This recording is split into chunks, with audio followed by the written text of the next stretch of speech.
Okay guys, if you are reliant on caffeine to get you through the day, listen to this. It's only going to be about 10 minutes. This is for you. We're going to be talking about most people getting not enough sleep, having shit sleep, and how to improve it slightly to improve your day. Any shit you want to talk about first? Sleep-wise, I was going to talk about an icebreaker, but you can do sleep-wise first if you like. an icebreaker. I don't have an icebreaker. Thanks to Red Bull though, they actually gave us these cans. So technically, this is sponsored by Red Bull. What's happening for you? Fucking hair in my mouth. That's what happened for me. That's what he was doing on his lunch break. Popped into Brighton for a bit. Only deal with clean shaven then. Thank you very much. Yeah. So what's been happening? I haven't been getting enough sleep, so I'm not training very well, and it's a struggle for me to train. I missed 2 days last week out of 7, but wasn't too bad. But yeah, I don't know. What's been going on with your week? Well, I'm still waiting for a baby, so my sleep's going to go shit anyway. Very stressful. Not knowing what's happening. Training's obviously going to dip a little bit. Then it's just going to be, starting again. Shit sleep, shit training for a bit, shit routine, but we can combat it. How do we do that? How do we do that? Well, I've got some notes here, mate. So most people, firstly, will rely on caffeine too much throughout the day, myself included on some occasions. I mean, I've got my Red Bull now, I've only had one coffee this morning. Most people's problem with caffeine is that they take it too late in the day.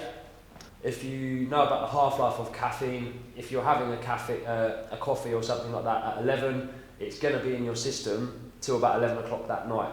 So if you think about it like that, anything that you have after lunchtime, the half-life of that is still going to be within your system. So if you're having a coffee at 2 o'clock in the afternoon, 2 a.m, you're still going to have some caffeine within your system, which is why, or possibly why, you have shit sleep some of the time.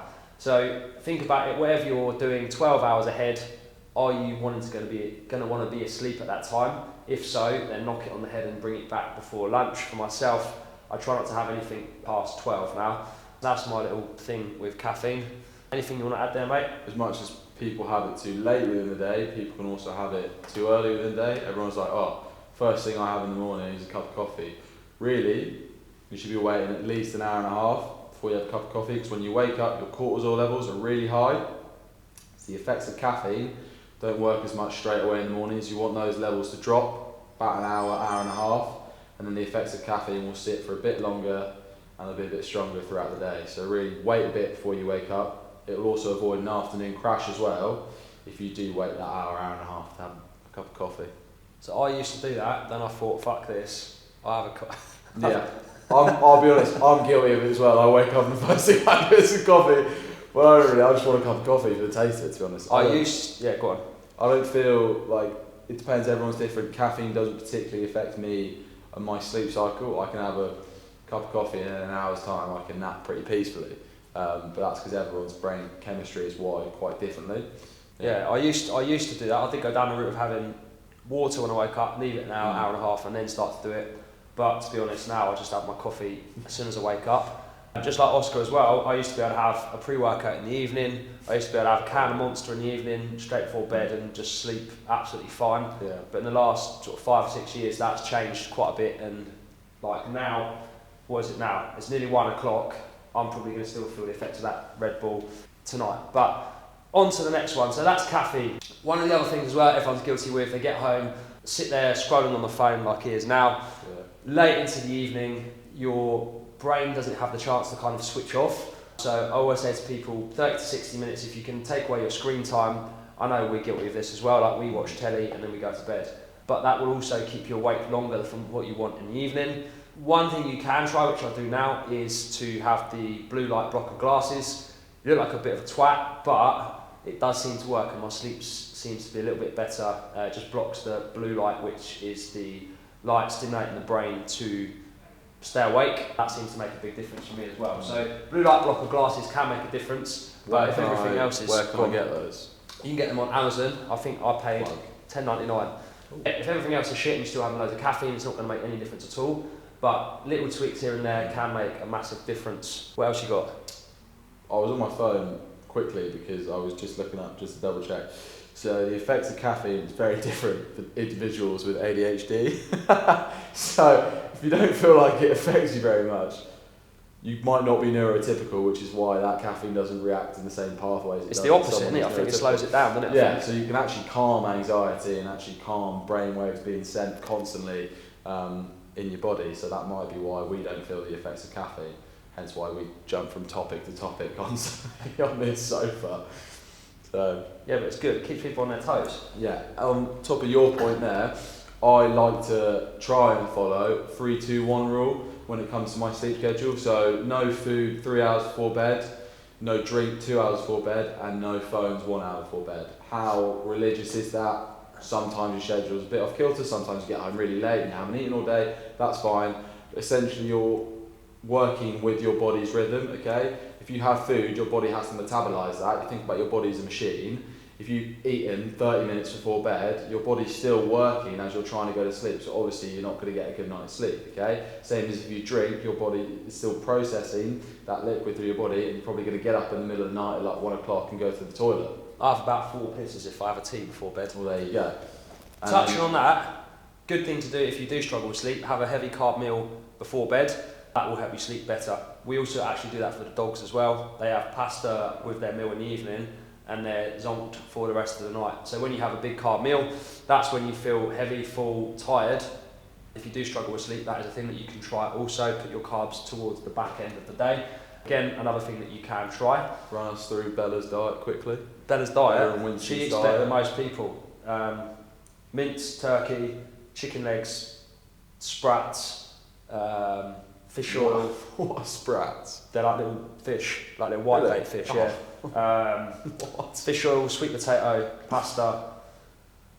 Slap a collar on me and I'll come round to your house. Proper food, mate. Proper food. Yeah. But then, same, going off topic, if you feed a dog shit food, it's going to have bad skin, bad fur, all that kind of thing, bad stomach. You feed them good food, they've got good skin, good eyes, good health, all that kind of stuff. Same for people. If you eat shit food, you're going to feel shit, you're not going to have as nice skin, hair. Yeah, so think about it like that. Yeah. So if you're feeding your dog pedigree chum, then I suggest changing. Coming up onto the sleep as well. Morning routine and the evening routine are also a big thing. So the circadian rhythm that goes throughout the day with your brain. If you're getting up at 5 o'clock one day, 8 o'clock another day, 7 o'clock another day, same with bed, if you're going 10 o'clock, 9 o'clock, 11 o'clock, there's no kind of set rhythm that your body can get into. So a good way that you can kind of reset it, if you like, is to get up at the same time and go to bed at the same time every single day and kind of build a rhythm within the body for that. Obviously for some people doing shift work, some people that are working in London and they're getting home late, that kind of stuff can be a little bit harder. But if you can set a time to get up within a certain set of time, so between 6 and 6:30 say, and 10, 10:30, if you can do that every night, your sleep will naturally become better straight away from that. But what about the weekends I want to lie in? Oh, just fuck off. Doesn't matter. If you set that rhythm to go to bed throughout the week at the right time where you're getting 7 days of 8 to 9 hours sleep, you don't need 10, 11 hours on the weekend. You'll be absolutely fine. Yeah. So, like lying to me, I think it's about 6:30. So yeah. Get over it. For me, it's 5:30.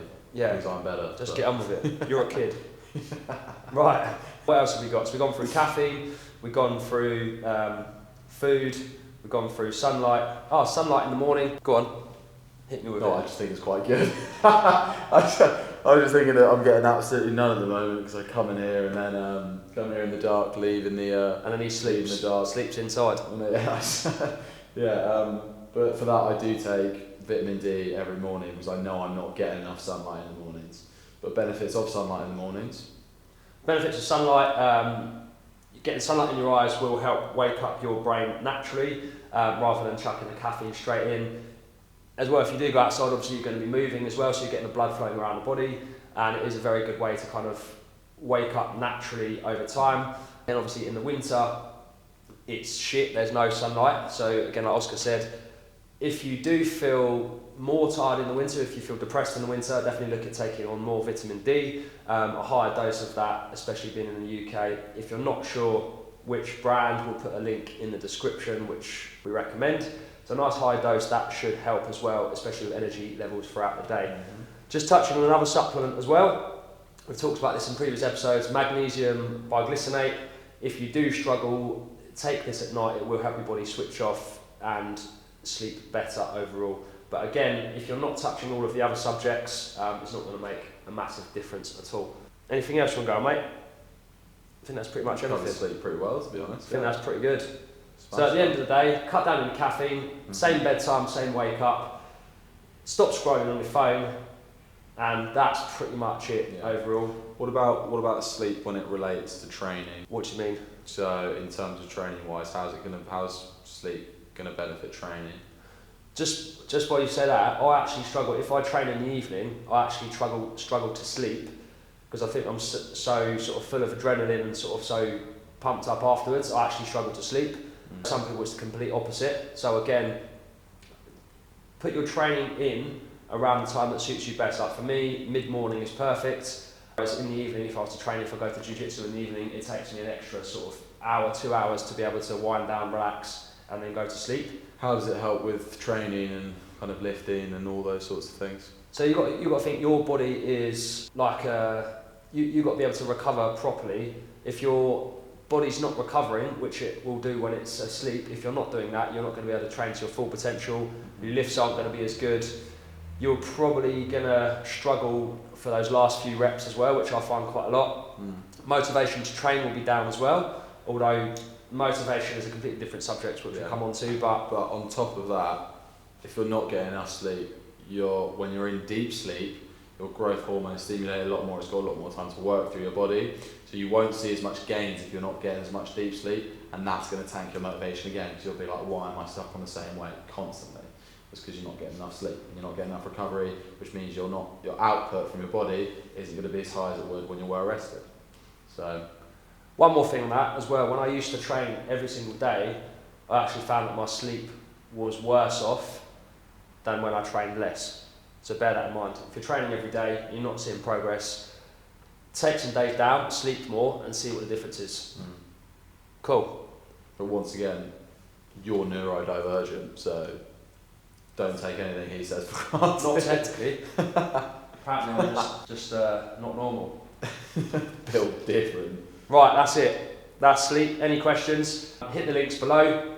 If you want to work with us as well, we've put this together now. We've got online, we've got in the gym, and we've now got a new hybrid training program along with our school community. All of the links will be below. Some of it's free, some of it is paid for if you want to join us. But yeah, peace out.